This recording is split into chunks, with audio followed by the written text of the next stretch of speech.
या देवी सर्वभूतेषु माँ कूष्मांडा रूपेण संस्थिता नमस्तस्ते नमस्तस्ते नमस्तस्ते नमो नमः। नमस्कार दर्शकों, बहुत बहुत स्वागत है आप सभी का हमारे नवरात्र विशेष कार्यक्रम में और मैं हूं आपके साथ ज्योति। आज है नवरात्र का चौथा दिन और नवरात्रि के चौथे दिन माँ कूष्मांडा की पूजा होती है। माँ के इस स्वरूप की पूजा करने से जीवन में सुख समृद्धि और उन्नति आती है, साथ ही लंबी आयु का भी आपको वरदान मिलता है। पौराणिक मान्यताओं के अनुसार जब सृष्टि नहीं थी, चारों तरफ अंधेरा ही अंधेरा था, तब इसी देवी ने अपने हास्य से ब्रह्मांड की रचना की थी।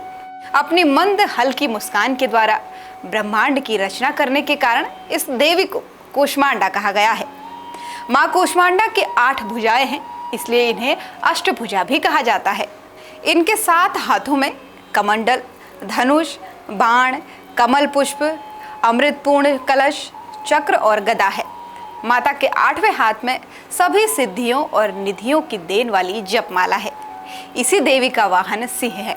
माँ के स्वरूप की पूजा करने से जीवन में सुख समृद्धि और उन्नति आती है। ब्रह्मांड की सभी वस्तुओं और प्राणियों में माँ के इस रूप का तेज व्याप्त है। तो ऐसे में नवरात्रि के चौथे दिन क्या क्या उपाय करने चाहिए, ये आप सभी को बताते हैं। नवरात्रि के चौथे दिन माँ दुर्गा के कूष्मांडा स्वरूप की विधि पूर्वक पूजा अर्चना करनी चाहिए। माँ को नारियल, लाल फल और मालपुए का भोग भी लगाना चाहिए। इसके बाद घी का दीपक जलाकर माँ की आरती करें।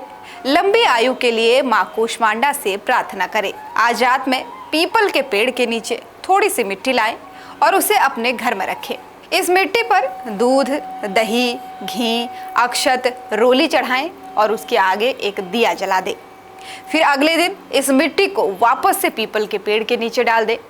ऐसा करने से भी कार्य में आ रही सारी बाधाएं समाप्त हो जाती हैं। नवरात्रि के चौथे दिन मिट्टी की पूजा करने के बाद बाधा निवारण मंत्र की एक माला यानी 108 बार जप जरूर करें। इससे कार्य में आ रही जितनी भी बाधाएं हैं सभी दूर हो जाती हैं। और इसी के साथ ही अगर संतान प्राप्ति में बाधा आ रही है तो नवरात्रि के चौथे दिन कुछ खास उपाय करना जरूरी है। जैसे लौंग और कपूर में अनार के दाने मिलाकर माँ दुर्गा को आहुति दें। इससे संतान सुख की प्राप्ति का वरदान मिलता है। आहुति से पहले इस सामग्री पर बाधा निवारण मंत्र एक बार जरूर पढ़ लें। कारोबार में तरक्की के लिए लौंग और कपूर में कोई भी पीले रंग का फूल मिलाएं और इससे माँ दुर्गा को आहुति दें।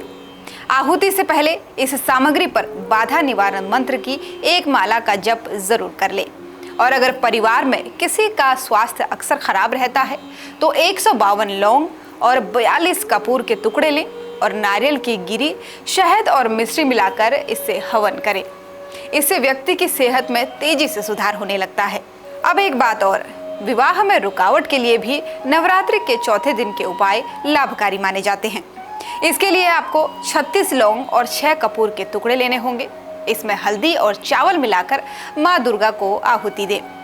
आहुति से पहले लौंग और कपूर पर बाधा निवारण मंत्र का 11 माला जप करें। इससे शीघ्र विवाह के योग बनते हैं।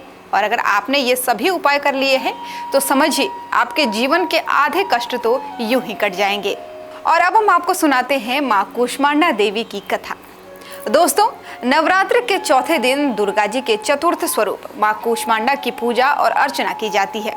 माना जाता है कि सृष्टि की उत्पत्ति के पूर्व जब चारों ओर अंधकार था और कोई भी जीव जंतु नहीं था, तब माँ दुर्गा ने इस अंड यानी ब्रह्मांड की रचना की थी। इसी कारण उन्हें कूष्मांडा कहा जाता है। और सृष्टि की उत्पत्ति करने के कारण ही इन्हें आदिशक्ति नाम से अभिहित किया जाता है। इनके स्वरूप का वर्णन करते हुए शास्त्रों में कहा गया है कि इनकी 8 भुजाएं हैं और ये सिंह पर सवार रहती है। माँ कूष्मांडा के 7 हाथों में चक्र, गदा, धनुष, कमंडल, अमृत से भरा हुआ कलश, बाण और कमल का फूल है। और 8वें हाथ में जपमाला है जो सभी प्रकार की सिद्धियों से युक्त है। माँ दुर्गा के इस कूष्मांडा स्वरूप की पूजा अर्चना के साथ ही माँ कूष्मांडा के मंत्र का भी जाप अवश्य करना चाहिए। तो उम्मीद करते हैं आप सभी भी इन उपायों को करेंगे ताकि माँ कूष्मांडा की कृपा आप पर सदैव बनी रहे। इसी कामना के साथ आज के इस खास कार्यक्रम में इतना ही। लेते हैं आपसे विदा। नमस्कार।